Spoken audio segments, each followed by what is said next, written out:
अस्सलाम वालेकुम। आप तमाम लोगों को yasinanalysis.com के प्लेटफॉर्म पर खुश आमदीद। यूट्यूब चैनल के थ्रू आपके साथ इस पे हाजिर हुआ जा रहा है, जाने का सिलसिला जारी है। और यूट्यूब चैनल जिसका नाम NI on market by Yaseen है, उसी के साथ साथ मज़ीद तफसीली बातें करने के लिए ट्रेड एनालिसिस के हवाले से कि ट्रेड कौन सी अच्छी हो सकती है, गोल्ड एंड सिल्वर में क्या कुछ हो सकता है, अमेरिका की स्टॉक मार्केट में क्या कुछ हो रहा है, और पूरी दुनिया के साथ साथ पाकिस्तान की स्टॉक मार्केट, पाकिस्तान की पॉलिटिकल सिनेरियो में क्या कुछ हो रहा है और उसके असरात हमारी लोकल स्टॉक्स पर क्या पड़ते हैं। कुछ तफसीली जायजा हम लेते हैं yasinanalysis.com, जो कि यूट्यूब के channel Yaseen NI on market by Yaseen के थ्रू आपके सामने हाजिर हुआ जा रहा है। तो सबसे इम्पोर्टेंट आज हम बात करते हैं पाकिस्तान में पिछले दिनों यानी हफ्ता और इतवार, ख़ासतौर पे सैटरडे को पाकिस्तान ने एक बहुत पूरे अक्रॉस दी वर्ल्ड एक होस्ट करने का पाकिस्तान को मौका मिला और पाकिस्तान ने एनवायरनमेंट डे मनाया। और इसमें जो 10 बिलियन सुनामी ट्री के हवाले से जो इमरान खान की कोशिशें चल रही हैं, उस हवाले से हम ये देख रहे हैं कि 1 अरब तकरीबन दरख्त पूरे पाकिस्तान में लग चुके हैं। लेकिन हमें अफसोस से इस बात का जिक्र करना पड़ता है कि कराची को बिल्कुल यतीमों वाला सलूक किया जा रहा है। कराची में कहीं कोई शजरकारी का सिलसिला दिखाई नहीं दे रहा है और कराची बिल्कुल बेयारो मददगार इस वक्त हमें दिखाई देता है। पिछले साल इमरान खान साहब यहाँ पे जब बारिशें और समंदरी तूफान वाली कैफियत जब यहाँ पर हुई थी और बहुत ज़्यादा सैलाबी कैफियत यहाँ पर कराची में हुई, जिसमें पानी, बिजली, गैस, गटर लाइन और आपके सीवरेज निज़ाम तबाह हो चुका था, लोगों के घरों में पानी आ गया और कारोबारी सरगर्मियाँ बिल्कुल मुअत्तल हो गई थी। तो पिछले साल इमरान खान साहब आए थे जिन्होंने 11 खरब रुपए का एक मुआशी पैकेज कराची को दिया था। वो हम ये कहते हैं कि वो एक लॉलीपॉप देकर गए थे और उसकी कहीं भी हमें कहीं कुछ दिखाई नहीं देता। इसी हवाले से इमरान खान साहब ने वर्ल्ड इन्वायरमेंट डे तो सेलिब्रेट कर लिया, लेकिन हम ये देख रहे हैं कि यतीमों वाला सलूक किया जा रहा है कराची में। और कराची को ना पानी, ना बिजली, ना गैस, इस तरीके से यहाँ पर जो है हालात रवा रखे जा रहे हैं। और ख़ास तौर पे जब हम इन्वायरमेंट डे के हवाले से जब बात करते हैं तो हमारी ये दुआ है और हमारी ये इस्तेदा है इमरान खान और हुकूमत वक्त से कि वो कराची पर भी अपनी नजर करम करे और यहाँ पर भी दरख्त शजरकारी लगाने का सिलसिला जारी रखे। बहरहाल ये पाकिस्तान के लिए बड़ा एक एजाज़ याफ्ता, एक एजाज़ का वक्त था कि पाकिस्तान को पूरी दुनिया में ये एजाज़ हासिल हुआ कि उसने वर्ल्ड इन्वायरमेंट डे को सेलिब्रेट किया। इस हवाले से बहुत सारे सिलसिले हुए और पाकिस्तान ने और इमरान खान साहब ने बहुत सारे पौधे लगाने का सिलसिला शुरू किया और कई इलाकों में उन्होंने एक अलामती तौर पर वो दरख्त भी लगाए, पौधे भी लगाए। बहरहाल ये हमारे लिए बहुत खुशाइन बात है। अच्छा, इसके साथ ही जो दूसरी बातें जो आज की हमारी कराची स्टॉक एक्सचेंज चल रही है वो तकरीबन 100 पॉइंट मार्केट प्लस में। पाकिस्तान में ओवरऑल हालात अच्छे दिखाई देते हैं। पाकिस्तान में हाउसिंग सेक्टर है, सीमेंट सेक्टर है, पावर सेक्टर है, हाई टेक इंडस्ट्रीज़ हैं, ये काफ़ी अच्छी ग्रो कर रही हैं। और इसी वजह से हम ये देख रहे हैं जो इम्पोर्टेंट जो कराची स्टॉक में जो शेयर्स ट्रेड हो रहे हैं, जिसके अंदर TRG है, नेटसोल है, वर्ल्ड टेलीकॉम WTL है। इसके अलावा जो सीमेंट सेक्टर में हम देख रहे हैं कि काफ़ी पोटेंशियल एग्जिस्ट करता है। और इसी तरीके से जो स्टील इंडस्ट्री है, जिसमें इंटरनेशनल स्टील है, मुगल स्टील है, आयशा स्टील है, ये तमाम स्टील इंडस्ट्री के जो शेयर्स हैं उनकी कीमतों में खातिर खा इजाफा हो रहा है और जो कि बड़ी खुशाइन बात है। और इसके अलावा जो सबसे इंपॉर्टेंट पहलू पिछले हफ्ते हमारे सामने रहा कि पाकिस्तान स्टॉक एक्सचेंज 48,000 के बैरियर को क्रॉस कर गई, जो कि तकरीबन 3 से 4 साल के बाद पाकिस्तान ने इस लेवल को टच किया, जो कि बड़ी खुशाइन बात है और अब मजीद पोटेंशियल एग्जिस्ट करता है। उसकी सबसे बड़ी वजह हमें ये दिखाई देती है कि पाकिस्तान हुकूमत वक्त, पाकिस्तान तहरीक इंसाफ को कहीं से कोई ख़तरा लाहक नहीं है। पाकिस्तान की जो अपोजिशन पार्टी है, जिसको हम PDM के तौर पर भी जानते हैं, ये टूट फूट का शिकार हो चुकी है, जिसकी वजह से हम देख रहे हैं कि इमरान खान काफ़ी स्ट्रॉन्ग कंडीशन में दिखाई देते हैं। और अभी आने वाले जो बजट सेशन है उसमें भी ये कहा जा रहा है कि इमरान खान बजट सेशन को भी इसको क्वालिफाई कर जाएंगे, जिसमें जहांगीर तरीन के हवाले से बहुत सारी बातें आ रही हैं, लेकिन वो इतनी ज़्यादा पावरफुल नहीं है। कहा यह जा रहा है कि जहांगीर तरीन जो एक अलग तरीन ग्रुप PTI में बन चुका है, उसके बावजूद वो एक बजट सेशन उनका पास हो जाएगा और उसके पास होने के बाद पाकिस्तान तहरीक इंसाफ की हुकूमत मजीद स्ट्रॉन्ग हो जाएगी। और इसी बेसिस पे हम ये देख रहे हैं कि पाकिस्तान तहरीक इंसाफ अब ये बात करती दिखाई दे रही है कि वो अगली बारी भी यही लेगी। तो इसका मतलब है कि जो 2 साल के बाद इलेक्शन होने हैं उसमें PTI की हुकूमत वाज़ेह अक्सरियत से जीत जाएगी और इमरान खान साहब सेकंड टेन्योर के लिए भी वज़ीर आज़म मुंतखब हो जाएंगे। तो बहरहाल ये एक पॉजिटिव इंडिकेशन है और इस पॉजिटिव इंडिकेशन के बेसिस पे हम ये देखते हैं कि इसका डायरेक्टली इम्पैक्ट पड़ता है स्टॉक मार्केट में और स्टॉक मार्केटें पॉजिटिव रिएक्ट करती हैं और इसी वजह से आज भी मार्केटें पॉजिटिविटी की तरफ दिखाई दे रही हैं। अच्छा, इसके अलावा आज हम इंटरनेशनल मार्केट की बात कर लें। पाकिस्तान आज पाकिस्तानी वक्त के मुताबिक सुबह 5-6 बजे जब चाइना की मार्केटें खुलती हैं, उसमें ट्रेड बैलेंस के हवाले से कुछ ख़राब खबरें आई। चाइना में इंपोर्ट्स बढ़ गई हैं, एक्सपोर्ट कम हो गई हैं, ओवरऑल ट्रेड बैलेंस उनका नेगेटिव आया है, जिसकी वजह से आज हम ये देख रहे हैं कि पूरी दुनिया की जो स्टॉक मार्केट है उसके अंदर माइनस या नेगेटिव सेंटिमेंट्स पाया जा रहा है, जिसकी वजह से स्टॉक मार्केटें आज थोड़ी सी डाउनफॉल का शिकार हैं। इसके अलावा जो पिछले हफ्ते हमारे पास रिपोर्ट थी, जॉब रिपोर्ट थी, अनएम्प्लॉयमेंट रेट अमेरिका का 5.8% आया, बड़ा ज़बरदस्त आया। अमेरिका का इसी तरीके से जो नॉन फार्म पेरोल की रिपोर्ट थी, जो कि पिछले माह 2,26,000 थी, वो इस बार आई है 5,59,000, यानी 559,100,000। ये बड़ा ज़बरदस्त रिपोर्ट आई है और ये कहा जा रहा है कि जनाब इतनी अच्छी रिपोर्ट आने की वजह से स्टॉक मार्केटों में मज़ीद ऊपरी सतह पर जो सिलसिला है वो जारी रहेगा। अच्छा, इसके साथ ही हमने ये देखा कि पिछले दिनों मिस्टर जो बाइडेन ने अमेरिका की तारीख का सबसे बड़ा बजट पेश किया, $6 ट्रिलियन का।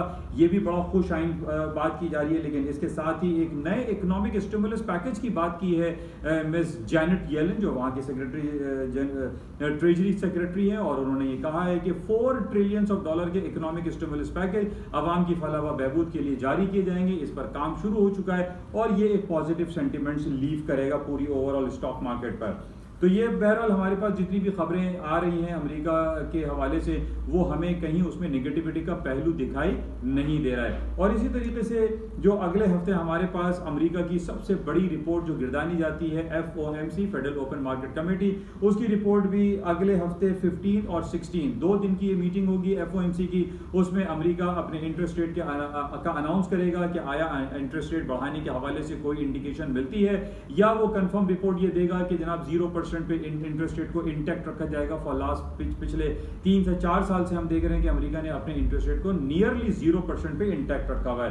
तो बहरहाल अगला हफ्ता हमारे लिए बड़ा इंपॉर्टेंट होगा। FOMC की मीटिंग के रिजल्ट जब भी आना होता है, उससे पहले हम ये देखते हैं कि मार्केट थोड़ी सी स्लो हो जाती है, रिलक्टेंट हो जाती है, मार्केट में वॉल्यूम कम हो जाता है, और जो दुनिया भर के बड़े बड़े जो इन्वेस्टर्स हैं वो थोड़ा सा रिलक्टेंसी का शिकार हो जाते हैं, और वो इस उम्मीद में रहते हैं या इस इंतजार में दिखाई देते हैं कि जनाब अमेरिका अपने इंटरेस्ट रेट के हवाले से क्या अनाउंसमेंट करेगा।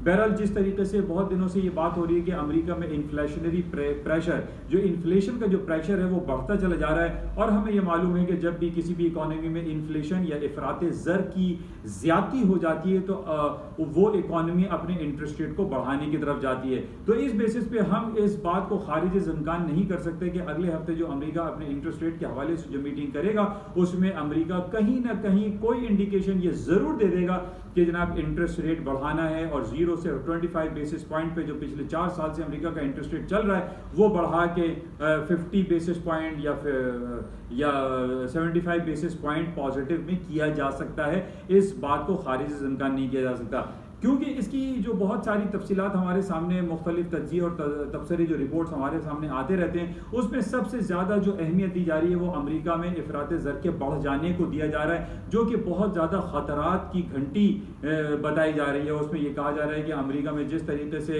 इन्फ्लेशन रेट बढ़ता जा रहा है, महंगाई बढ़ती चली जा रही है, इस बेसिस पे अमेरिका लाजमी अपने इंटरेस्ट रेट को बढ़ा देगा। और दूसरी तरफ हम ये भी देख रहे हैं कि साल हर साल से पिछले 4, 5, 6 साल से हम देख रहे हैं कि जब ट्रंप की हुकूमत आने वाली थी उस वक्त से हमारे जहनों में ये था कि जनाब ट्रंप की एक नेगेटिव हुकूमत आने के बाद स्टॉक मार्केट क्रैश कर जाएंगी, लेकिन ऐसा कुछ भी नहीं हुआ। और अमेरिका के सदर उस जमाने के मिस्टर डोनाल्ड ट्रंप ने इंटरेस्ट रेट को घटाते घटाते तकरीबन 0% पे या 25 बेसिस पॉइंट तक ले गए, जिसके बाद हमने ये देखा कि अमेरिका की स्टॉक मार्केट डबल ट्रिपल हो गई, और यानी 200 से 300% मार्केटें प्लस में चली गई। इन बेसिस पे ये कहा जा रहा है कि अब चूंकि डेमोक्रेट्स की हुकूमत आ गई है और अमेरिका ये चाहता है कि वो अपने इंटरेस्ट रेट को बढ़ाए, डॉलर की कदर कीमत को ऊपर लेकर जाए, डॉलर की डिबेसमेंट को बढ़ाए, और इस बेसिस पे इसके लिए ज़रूरी है कि अमेरिका अपने इंटरेस्ट रेट को बढ़ा दे। तो हमारे पास डिफरेंट जो सपोर्टिंग न्यूज़ आ रही हैं कि जिस तरीके से इन्फ्लेशन रेट बढ़ता जा रहा है, तो इस बात का कभी इम्कान है कि अगले हफ्ते जो 15 और 16 जून को जो मीटिंग होगी FOMC की, उसमें वो अपने इंटरेस्ट रेट को बढ़ा दे। तो बहरहाल इसको हमें क्लोजली वॉच करना पड़ेगा कि अगले हफ्ते क्या सिलसिले होते हैं। और इस एफओएमसी के हवाले से जो हमारे पास तज्जियाती और जो रिपोर्ट्स आती रहती हैं, जिसमें गोल्डमैन सैक है, जेपी मॉर्गन चेज है, मैरिल लिंच है, ये तमाम अपनी तज्जियाती रिपोर्ट पेश करते हैं और उसमें ये बताते रहते हैं कि अमेरिका अपने इंटरेस्ट रेट के हवाले से क्या अनाउंसमेंट कर सकता है। बहरहाल ये एक कोर पॉइंट होता है, कोर रिजल्ट होता है, इसी पे पूरी दुनिया की स्टॉक मार्केटें लाए करती हैं और मुनहसर होता है। तो इसको हमें क्लोजली वॉच करना पड़ेगा। ये डेट है 16 जून।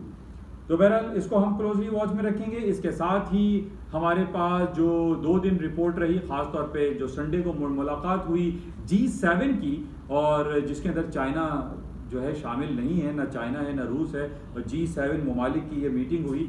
और इस G7 में जो ममालिक शामिल हैं उसमें मैं आपको बता दूं, Canada, USA, UK, Japan, France, Germany, Italy, ये वो 7 कंट्रीज हैं जो मिलकर G7 ग्रुप ऑफ 7 बनते हैं, जो कि एक बड़ी इकॉनमी तस्वुर की जाती है। लेकिन इस G7 को किसी खातिर में नहीं लाता चाइना। वो कह देता है साफ तौर पे कि हमें कोई फर्क नहीं पड़ता।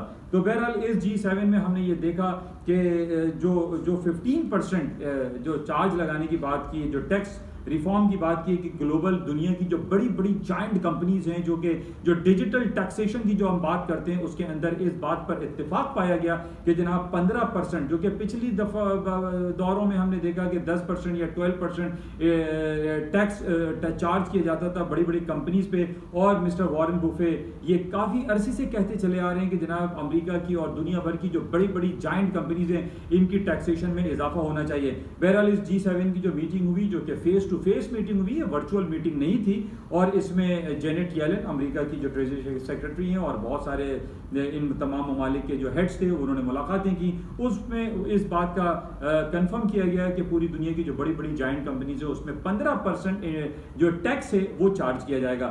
लेकिन इसकी जो मामलात हमने जो तफसीलात पढ़ी उसके अंदर बहुत ज़्यादा एक इबहाम पाया जा रहा है। अभी ये कहा जा रहा है कि ये G7 की जो मीटिंग है और इस मुद्दे को उठा के G20 की मीटिंग जो अगले महीने जुलाई में G20 की मीटिंग होगी उसके अंदर भी इस पॉइंट को लेके चला जाएगा, और इसके बाद ये पूरी दुनिया के डिफरेंट प्लेटफॉर्म से इसको पास करवाया जाएगा। अभी सिर्फ बातें हुई हैं, यानी यूरोपियन यूनियन के प्लेटफॉर्म से इसको पास करवाया जाएगा, कांग्रेस से इसको पास किया जाएगा, उसके बाद इसको कानून का हिस्सा बनाया जाएगा। लेकिन बहरहाल इस हवाले से बातचीत हुई है और 15% टैक्स की बात की गई है कि 15% टैक्स बड़ी बड़ी जाइंट कंपनीज पे लगाया जाएगा। लेकिन इसमें से बहुत सारी कंपनीज जो हैं वो नाला भी हैं, नाराज भी हैं। इस हवाले से इसका जो मीडिया पे इसके बारे में बात तो कल से ये की जा रही है कि ये बड़ी खुशाइन बात है और बड़ा ज़बरदस्त हो जाएगा, लेकिन बहुत सारी कंपनीज और बहुत सारी कंट्रीज इससे खुश नहीं है कि वो 15% टैक्स पे करें।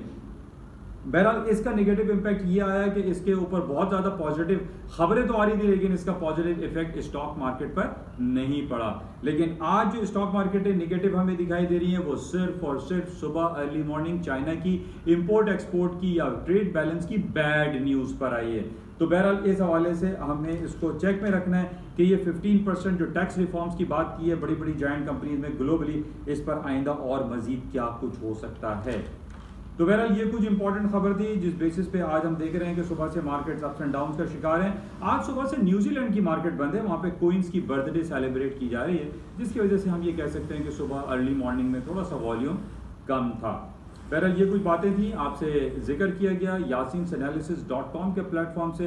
होपफुली कि आप इस yasinanalysis.com के प्लेटफॉर्म को, जो कि YouTube channel NI on market का एक हिस्सा है, इसको आप ज़्यादा से ज़्यादा इसकी प्रमोट करेंगे, इसको सब्सक्राइब भी करेंगे और महज $10 भी इस पर आप चार्ज करवाएंगे। थैंक यू, खुदा हाफिज़।